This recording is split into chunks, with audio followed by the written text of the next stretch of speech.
আল্লাহর নবীর জীবনটাই সবচেয়ে উত্তম আদর্শ।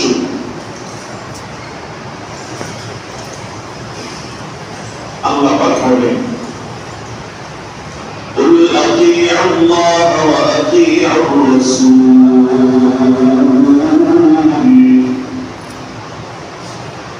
তোমরা আল্লাহ তাআলার অনুসরণ অনুকরণ করো এবং রাসূলের অনুসরণ অনুকরণ করো।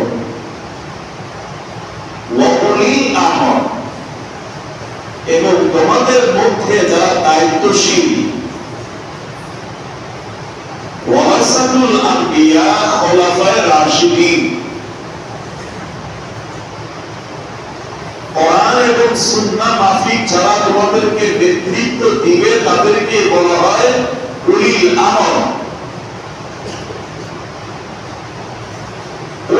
আমলের মধ্যে যদি কোন রাষ্ট্রপ্রধান কোরআন এবং সুন্নাহর আলোকে সে যদি রাষ্ট্র পরিচালনা করে, আল্লাহ আল্লাহর রাসূলের পরে ওই রাষ্ট্রপ্রধানের কথা মানাও ওই দেশের নাগরিকের জন্য আল্লাহ পাক কম্পালসারি করে দিয়েছেন। কিন্তু রাষ্ট্রপ্রধান যদি আল্লাহ আল্লাহর রাসূলের বাইরে চলে যায়, তার শরীরে খেলাফ কোরআন হাদিস বিরোধী কাজ যদি রাষ্ট্রপ্রধান রাষ্ট্রের উপরে চাপায় দেয়, তাহলে রাষ্ট্রপ্রধানের উপরেও আল্লাহর পক্ষে সমস্ত জনগণ রাষ্ট্রের বিরোধিতা করা, এটাও তাদের ঈমানি দায়িত্ব। যেমন ইতিপূর্বেও আপনাদেরকে বলেছিলাম, মদ হারাম করে দিয়েছেন কে? আল্লাহ। কাছে কোন? আল্লাহ। আর দুসরে কোন? আল্লাহ। সুদ ঘুষ হারাম করেছেন কে? আল্লাহ। এখন যদি কোন রাষ্ট্রপ্রধান যদি সুদ ঘুষের বৈধতা দিয়েও দেয় রাষ্ট্রীয়ভাবে, তাইলে কি সেটা জায়েজ হবে? এবছর রাজনীতি বললেনই না, জায়েজ হবে না। জায়েজ না জায়েজ এটার ঘোষণা আল্লাহ পাকের পক্ষ থেকে আদেশ হিসেবে এসে গেছে।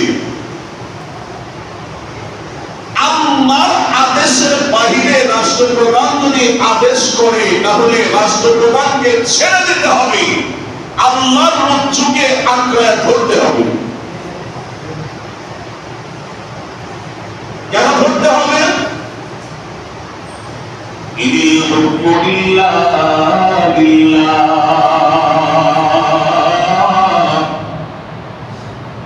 এই পৃথিবীতে আমরা যারা আছি, আমরা সবাই কার? আল্লাহ। মানুষ মারা গেলে কিন্তু আমরা একটা দোয়া করি, ইন্না লিল্লাহি ওয়া ইন্না ইলাইহি রাজিউন।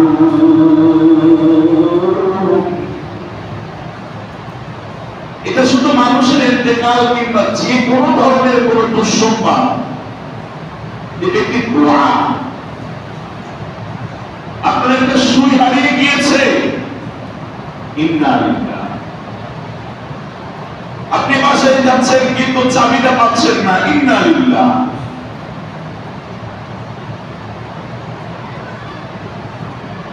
এর দ্বারা এক নাম্বার, বান্দা তার আত্মীয়তের সাক্ষ্য এবং গোলামীর সাক্ষ্য আল্লাহ পাকের কাছে আত্মসমর্পণ করার নিয়তে সে আগেই সারেন্ডার হয়ে যাচ্ছে। ইন্না লিল্লাহ,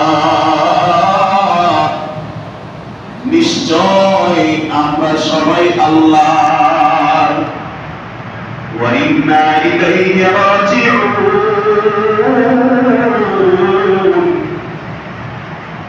নিশ্চয় আমাদের সবাইকে আবার আল্লাহর কাছে ফিরে যেতে হবে।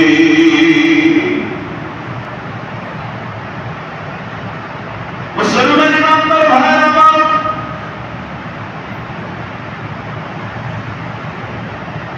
এই পৃথিবীতে আমরা যারা বসবাস করি, পৃথিবীতে আমরা আমাদের জীবন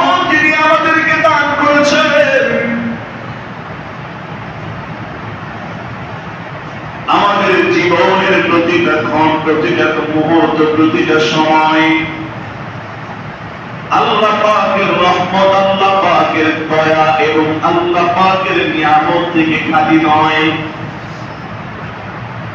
বরং প্রতিটা সময়, প্রতিটা মুহূর্ত আমি আপনি চাইলেও না চাইলেও আল্লাহ পাক এমন ভাবে আমাদের জন্য নিয়ামতকে আম করে দিয়েছে।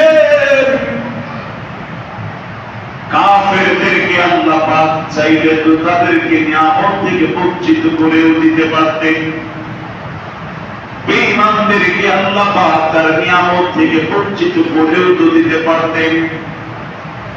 আমরা যেরকম আমাদের মতের সাথে মত না মিললেই, আমার চিন্তার সাথে না মিললেই আমি বলি আমার থেকে তুমি দূরে সরে যাও, তোমার সাথে আমার কোনো সম্পর্ক নাই। কিন্তু আল্লাহ পাক শেষ পর্যন্ত সবাইকে সুযোগ দেন। ইয়া আইয়ুহাল্লাযীনা আমানু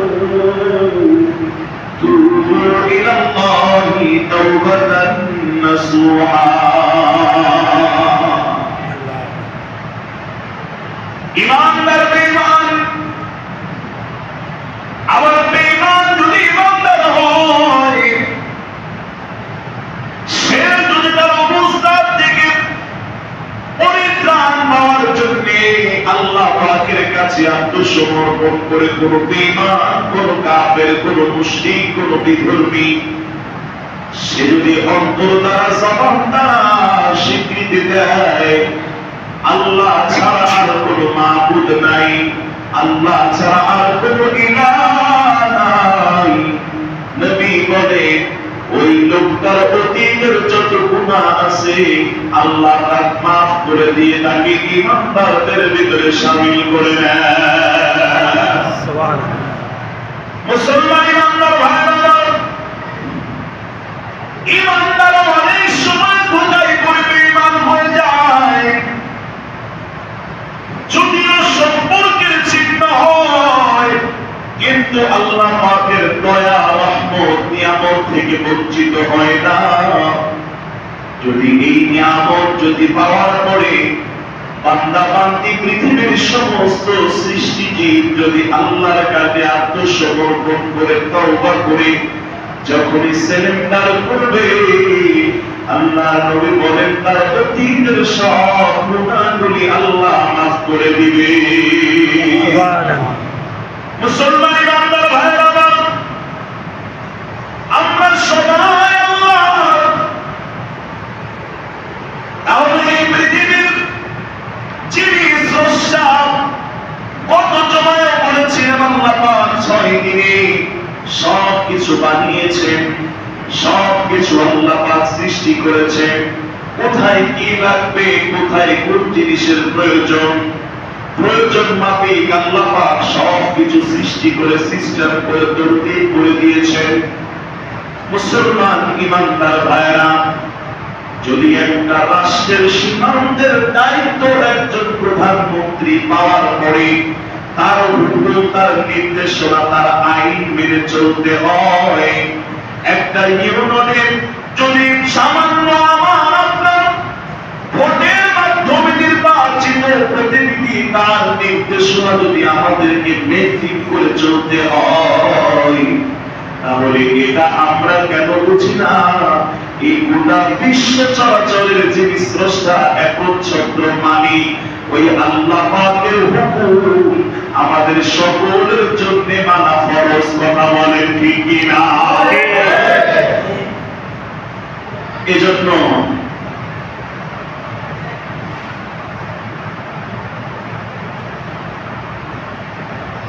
আমাদের আকাবির আসলাফদের ভিতরে বর্তমান পাকিস্তানের সাবেক বিচারপতি জাস্টিস তাকি উসমানী, ওনাকে প্রশ্ন করা হয়েছিল যে উলামায়ে কেরাম যখন হক কথা বলে, কোরআন হাদিসের যখন কথা বলে, তাদের এই শক্তি, তাদের এই দৃঢ় মনোবল এবং তাদের এই সংকল্প, কেন তারা এটা করে? না করলেও তো পারে, চুপচাপ থাকলেও তো পারে। তখন উনি প্রশ্ন করেছিলেন যে আপনারা কথা বলেন কেন? বলে রাষ্ট্রীয় কিছু চাপের কারণে, রাষ্ট্রপ্রধানদের কিছু বাধ্যকতার কারণে আমরা অনেক সময় অনেক বিশ্লেষণ এবং কথাবার্তা বলি। জাস্টিস তাকিউসমানি তখন বলে যে আমরাও একজনের গোলামি করি, আমাদের সবার রাজা রাজা, আমরা ওই আল্লাহর গোলামি করি, এজন্য আমরা কোরআন হাদিসের কথা স্পষ্টভাবে বলি। মুসলমান ইমানদার ভাইয়ের আমার, আমরা যে সবাই আল্লাহ কোরআনে নিজে আবার বলেন আলা লাহুল খালকু ওয়াল আমর, সৃষ্টি যার, আইনও চলবে তার। এই পৃথিবীর ভিতরে মানুষ একটা ভূখণ্ডের, মানুষের প্রত্যক্ষ পরোক্ষ ভোটের মাধ্যমে যদি শাসন ক্ষমতা পাওয়ার পরে যদি তার আইন মেনে চলতে হয়, তার নির্দেশনা মেনে চলতে হয়, তাহলে তার চাইতে হাজার হাজার কোটি কোটি বেশি নিয়ামত দ্বারা আল্লাহ পাক সমস্ত সৃষ্টি জীবকে তার রহমতের দৃষ্টি নিয়ামত দিয়ে ভরপুর করে রেখেছেন। ওই আল্লাহর হুকুমকে বাদ দেওয়ার ইখতিয়ার আমাদের কারো নাই। আওয়াজ করে বলেন ঠিক কিনা?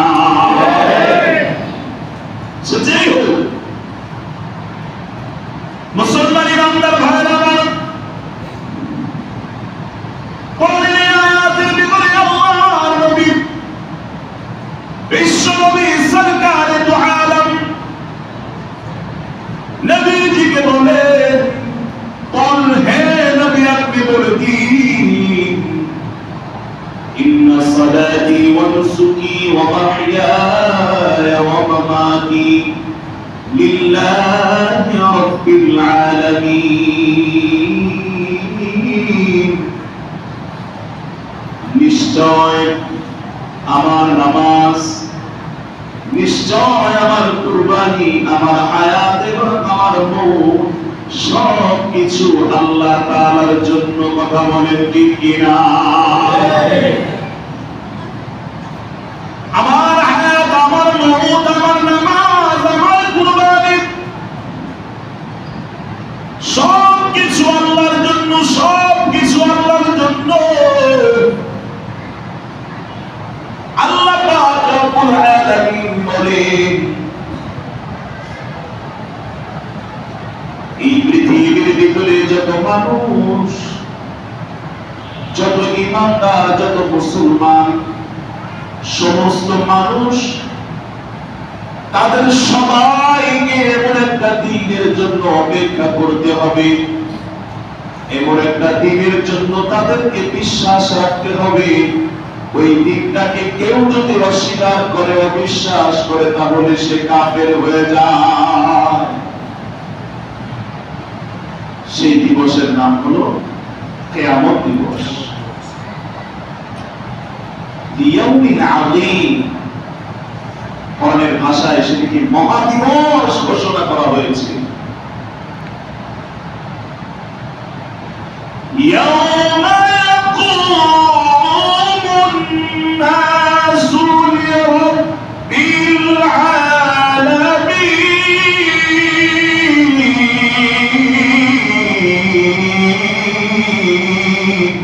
আল্লাহু আকবার। ইয়াউমা ইয়াকুমুন নাস, সেদিন সমস্ত মানুষ দণ্ডায়মান হবে, দাঁড়িয়ে থাকবে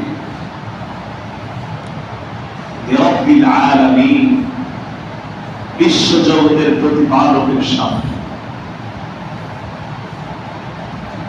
ইবনে আব্বাস রাদিয়াল্লাহু তাআলা আনহু থেকে বর্ণিত, দাঁড়িয়ে থাকার সময়টা কত সময় হবে, কত দীর্ঘ হবে? প্রায় 300 বছর পর্যন্ত এই দাঁড়িয়ে থাকার অবস্থাটা হবে। এই দুনিয়াতে যে একটা দিন চলে যায় আমরা দেখতে পাচ্ছি না, এরকম 300 বছর ইয়াউমা ইয়াকুমুন নাসু লিরাব্বিল আলামিন, আল্লাহ পাকের সামনে মানুষ দণ্ডায়মান হবে 300 বছর। মুসলমান ইমানদার ভাইরা, 300 বছরের দীর্ঘ সময় দাঁড়িয়ে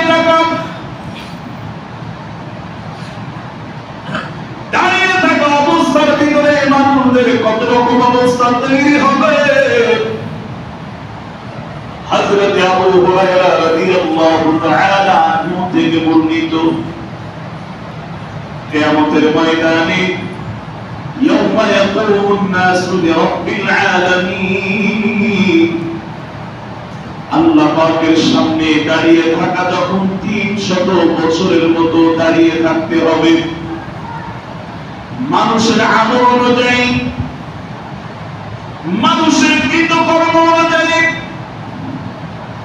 মানুষের জীবনের হায়াতে জিন্দেগি যে যেরকম আমল করবে,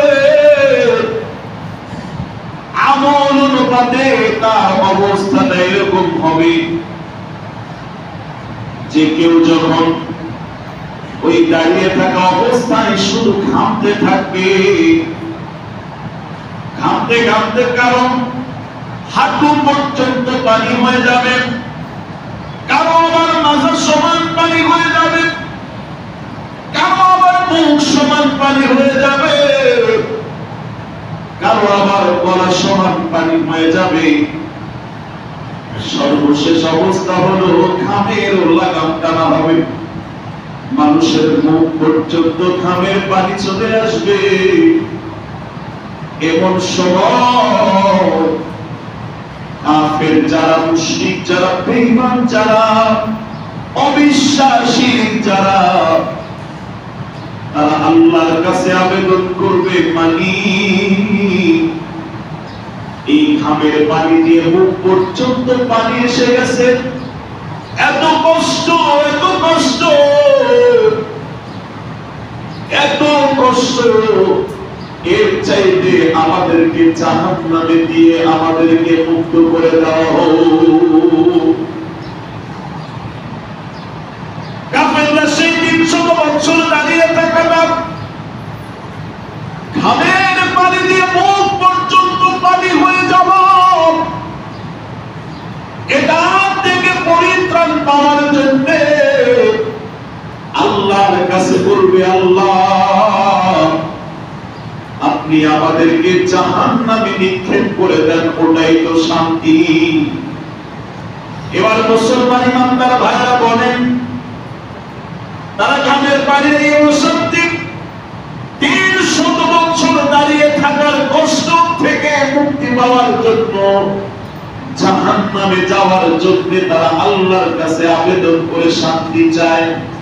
বলেন তো জাহান্নামে আরো শাস্তি কম না বেশি? বেশি। হ্যাঁ বেশি। কিন্তু তারা সেই জায়গা থেকে ধৈর্য হারা হয়ে, পেরেশান হয়ে তারা জাহান্নামে যাওয়ার জন্য রবের কাছে আবেদন করবে। মুসলমান ইমানদার ভাইরা,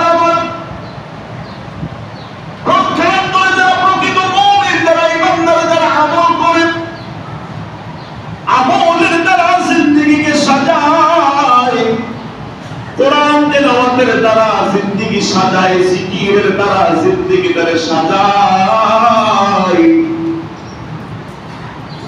তাদের জন্য সেই সময়টা কেমন হবে? হাদিসের ভিতরে রাসূল পাক সাল্লাল্লাহু আলাইহি ওয়াসাল্লাম বলেছেন, তাদের জন্য ওই সময়টা হবে দুনিয়ার 1 ঘন্টার মতো সময়। আর একবার মনে এসেছে 1 দিনের সমতুল্য হবে। এই রাওয়ায়াতে সহিহ 1 দিনের সমতুল্য হবে মুমিনদের জন্য, ইমানদারদের জন্য। আর তাদের জন্য আল্লাহ পাকের আরশে আসীমের সেই জায়গায় গাছ যেরকম গাছের নিচে দাঁড়াইলে প্রশান্তি পাওয়া যায় এই গরমের মধ্যে, ঠিক ওইখানেও ঈমানদারদেরকে আল্লাহ পাক আরশে আসীমের এবং মেঘমালার ছায়া দিয়ে তাদের জন্য সুন্দর জান্নাতি পরিবেশ সেখানেও কায়েম করে দিবে। মুসলমান ইমানদার ভাইরা আমার, পাঁচ জিনিসের কারণে, পাঁচ জিনিস অটোমেটিক আযাব গজব এই দুনিয়ার ভিতরে এসে যায়। পাঁচ জিনিসের দ্বারা, পাঁচ জিনিস অটোমেটিক সমাজের ভিতরে, দেশের ভিতরে, জাতির ভিতরে ধরা খেয়ে যায়, অটোমেটিক চলে আসে। এক নম্বরে মুসলমান ইমানদার ভাইরা আমার, যারা অঙ্গীকার করার পরে অঙ্গীকার ভঙ্গ করবে, যে জাতি, যে গোষ্ঠী, যে রাষ্ট্র, যে সমাজ কোন কিছু অঙ্গীকার করার পরে তা ভঙ্গ করবে, ওই রাষ্ট্রের উপরে অন্যদেরকে, জালেমদেরকে তাদের উপরে প্রাধান্য বিস্তার করে দেওয়া হবে। দেখা যাবে তাদেরকে মানুষ ভয় পাবে না, তাদেরকে মানুষ সম্মান করবে না, তাদেরকে মানুষ তোয়াক্কাই করবে না, তাদের কাছে তারা মূল্যহীন হয়ে যাবে। যে জাতি যত বেশি ওয়াদা ভঙ্গ করবে, অঙ্গীকার ভঙ্গ করবে, তাদের উপরে এই আযাবটা অটোমেটিক চলে আসবে। এবার একটু সারা বাংলাদেশের অবস্থা চিন্তা করেন, বৈশ্বিক অবস্থাটা চিন্তা করেন। মানুষ নির্বাচনের সময়ে যত প্রতিশ্রুতি দেয়, একটা প্রতিশ্রুতি বাস্তবায়নের কোন ফলস্বরূপ আমরা দেখতে পাই না। অনেক দানবীরে বলেছেন, অবস্থার পরিপ্রেক্ষিতে দান করে তার উদ্দেশ্য আছে, দান করে সে ফেসবুকে প্রচার করে আগামীতে এমপি নির্বাচন করতে হবে। এই জন্য এগুলিকে তারা পুঁজি বানায়, ডকুমেন্টস রাখে, যে মানুষ জানুক আমি বড় টাকা। আগে মানুষকে তাদের মগজটাকে, তাদের চিন্তাটাকে, আবেগটাকে পুঁজি করার পরে যখন মানুষের ভিতরে একটু ঢুকে যায়, এরপরে লোকটা মোটামুটি খারাপ না। এই লোকটা যখন এমপি হয়, যদি খরচ করে 1 কোটি কামানোর দামটা থাকে 100 কোটি, কথা বলেন ঠিক কিনা? 100 কোটি টাকার তার টার্গেট থাকে। মুসলমান ইমানদার ভাইরা আমার, 2 নম্বরে বলা হয়েছে, যে জাতি ওজনে কম দিবে, ওজনে কম কোন কিছু দেওয়ার ক্ষেত্রে, ব্যবসায়ী বাংলাদেশের সব জায়গায় আপনারা দেখবেন, ওজনে যারা কম দিবে তাদের উপরে অটোমেটিক একটা আযাব তাদের উপরে চাপিয়ে দেওয়া হয়। সেটি হলো ওই দেশের উৎপাদন আস্তে আস্তে হ্রাস পাবে, কমে যাবে এবং দুর্ভিক্ষ দেখা দিবে।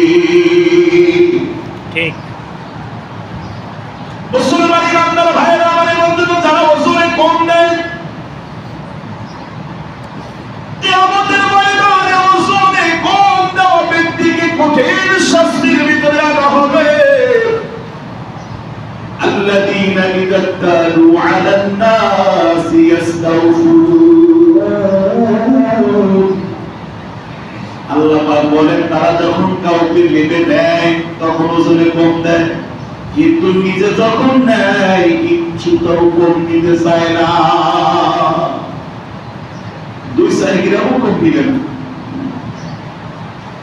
মুসলমান ইমানদার ভাইরা আমার, আপনারাই বলেন তো আমাদের দেশের যারা ব্যবসায়ী ওজনে কম দেয় কি দেয় না? মনে হয় দেয় না। দেয় না, তাহলে জমিনে ফসল উৎপাদন ক্ষমতা কমে যাবে, দুর্ভিক্ষ দেখা দিবে। মুসলমান ইমানদার ভাইরা আমার, 3 নম্বরে যেই দেশের ভিতরে, যে এলাকার ভিতরে জিনার পরিমাণ বেড়ে যাবে, জিনা ব্যভিচার যখন বেড়ে যাবে, মানুষের মৃত্যুর সংখ্যাও বেড়ে যাবে। কারণ জিনা মানুষের হায়াতকে কমিয়ে দেয়, আল্লাহ তাদের প্রতি লানত এবং গুসা হয়ে যায়। 4 নম্বরে, যখন কোন দেশের ভিতরে যাকাত দেওয়ার অবস্থাটা কমে যাবে, যাকাত দেওয়াটাকে মানুষ বোঝা মনে করবে, যাকাত দেওয়াটাকে মানুষ এমন ভাবে কপাল গুছায় দিবে, সম্পদ খরচ করতে তারা নারাজ। যাকাত দেওয়া যখন বন্ধ হয়ে যাবে, রাসূল বলেন ওই দেশের ভিতরে বৃষ্টিপাত বন্ধ হয়ে যাবে, বৃষ্টিপাত হবে না। 5 নম্বরে রাসূল পাক সাল্লাল্লাহু আলাইহি ওয়াসাল্লাম ফরমান, তারা সত্য কথা বলবে না, মিথ্যা কথা বলবে, ওই সমাজ থেকে রহমত বরকত আস্তে আস্তে উঠে যাবে। প্রিয় ভাইরা আমার, হজের মাস 3 মাস। হজের মাস কয়টি মাস?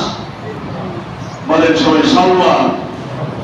বলেন সবাই, বলেন আরো জোরে বলেন, জিলকদ। জিলহজের 10 তারিখ পর্যন্ত, জিলহজের 10 তারিখ, এই সময়টাকে হজের মাস ঘোষণা করা হয়েছে। আল্লাহ বলেন আল হজ্জু আশহুরুন মা'লুমা, হজের নির্দিষ্ট কিছু সময় এবং মাস আছে। হজ ইসলামের 5টি রুকনের মধ্যে 4 নাম্বার স্তম্ভ এবং রুকন। এটা কাদের জন্য ফরজ করা হয়েছে? হজে যাওয়ার মতো সামর্থ্য যারা আছে, হজ থেকে ফিরে আসার পরেও তার পরিবার পরিজন নিয়ে চলার মতো সক্ষমতা আছে, এমন অবস্থাশালী ব্যক্তিদের জন্য হজ ফরজ করেছেন কে? আল্লাহ। জোরে বলেন কে? আল্লাহ। আরো জোরে বলেন কে? আল্লাহ। হজ যদি না করে তাহলে সমস্যাটা কি? রাসূল বলেন মান মালাকা যাদাল মারাহিলাতান তুবাল্লিগুহু ইলা বাইতিল্লাহ فلم يحج فلا عليه أن يموت ولا يهوديا ولا نصرانيا। রাসূলুল্লাহ সাল্লাল্লাহু আলাইহি ওয়াসাল্লাম বলেন, হজ করার মতো সামর্থ্যবান ব্যক্তিরা যদি হজ না করে, তাহলে সে ইহুদি হয়ে মারা যাক, না হয় খ্রিস্টান হয়ে মারা যাক, তাতে আমার কোনো কিছু যায় আসে না। তার মানে হলো সে বেঈমান অবস্থায় মৃত্যুবরণ করবে, ঈমান নিয়ে সে করতে পারবে না, সম্ভাবনা খুবই কম। রাসূলুল্লাহ সাল্লাল্লাহু আলাইহি ওয়াসাল্লাম বলেন, কেউ যদি শাওয়াল, জিলকদ এবং জিলহজের মাসে সামর্থ্যবান ব্যক্তি হওয়ার পরে ইবাদতের প্রত্যেকটা স্টেপকে যদি আমরা এভাবে একটু দেখি, যে ফরজ নামাজ পড়া সঠিক সময়ে করতে না পারলেও উলামায়ে কেরাম বলেন যে এটা কাজা আদায় করে নিলেও কাফারা আদায় হয়ে যায়। রোজাও, যে কেউ যদি মাহে রমাদানের ফরজ রোজা রাখতে না পারে, ওজনের কারণে, সমস্যার কারণে, পরবর্তীতে তার কাফারা আদায় করে রোজা পালন করাও যায়। কিন্তু হজ এমন একটি ইবাদত, এমন একটি ইবাদত, এটা নির্দিষ্ট সময় নির্দিষ্ট মাসে না করলে অন্য সময় আর করা যায়। এবার আসেন হজ কয় প্রকার? হজ কয় প্রকার? সবাই বলেন 3 প্রকার। কয় প্রকার? কয় প্রকার? 3 প্রকার। হজ্জে ইফরাদ, হজ্জে তামাত্তু, হজ্জে কিরান। কয় প্রকার বললাম? 3 প্রকার। হজ্জে ইফরাদ, হজ্জে তামাত্তু, হজ্জে কিরান। এবার আসেন হজ্জে ইফরাদ কাকে বলা হয়?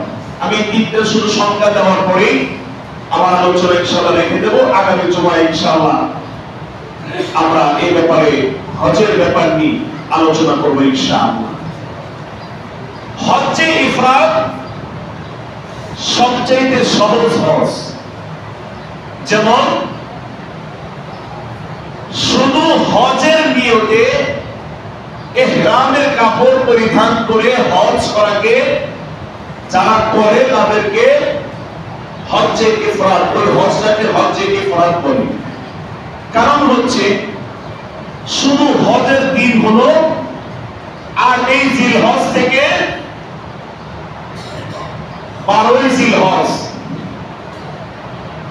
অর্থাৎ এই 5 দিনের ভিতরে হজের সমস্ত কার্যক্রম সম্পাদন করার জন্য যিনি ইহরামের কাপড় পরলেন। ইহরামের কাপড় কি? 2টা কাপড়। 2টা কাপড়। কয়টা কাপড়? 2টা কাপড়। একটা হচ্ছে গায়ে জড়ানো, আর একটা হচ্ছে লুঙ্গির মতো পেঁচা পড়তে হয়, যেটা কি আর কোনো পোশাক শরীরে থাকবে না। এই 2টা কাপড় একটা লুঙ্গির মতো পেঁচা পিনতে হয়, আর একটা শরীরের সাথে জড়ায় রাখতে হয়। এই ইহরাম কেউ যখন হজের নিয়ত করে বাংলাদেশের ঘর থেকে হোক, এয়ারপোর্ট থেকে হোক, অথবা মিকাত পার হওয়ার আগ পর্যন্ত ইহরামের কাপড় পরে হজের নিয়ত করে 2 রাকাত নামাজ পড়ে এরপরে দোয়া করার পরে লাব্বাইক আল্লাহুম্মা লাব্বাইক লাব্বাইক লা শারীকা লাক লাব্বাইক ইন্নাল হামদা ওয়ান নি'মাতা লাক ওয়াল মুলক লা শারীকা লাক 3 বার পড়ার পরে তার উপরে যত জিনিস এতক্ষণ পর্যন্ত তার জন্য জায়েজ ছিল, কিন্তু ইহরামের কাপড় পরার পরে, নিয়ত করার পরে, নামাজ পড়ার পরে, তাকবীর 3 বার পড়ার পরে সব জিনিস তার জন্য নিষিদ্ধ। তার জন্য কি নিষিদ্ধ? এর নাম হচ্ছে ইহরাম। এই ইহরামের কাপড় বাঁধার পরে যেটা আমার আপনার জন্য জায়েজ, ওগুলো সব কাজ তখন নিষিদ্ধ। যেমন অনেক কাজ আছে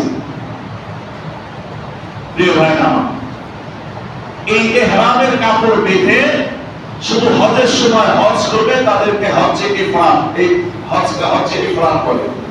হজ্জে তামাত্তুর বলা হয় যারা ইহরামের কাপড় পরিধান করে উমরা করবে। উমরা করা শেষ হয়ে গেলে ইহরামের কাপড় আবার খুলবে, আবার হজের জন্য 8ই জিলহজ তারা আবার ইহরামের কাপড় পরিধান করে হজের নিয়ত করবে। এই হজ যারা করে তাদেরকে এটা মধ্যম পন্থার হজ। এই হাজির সংখ্যা বাংলাদেশে সবচেয়ে বেশি হজ্জে তামাত্তু।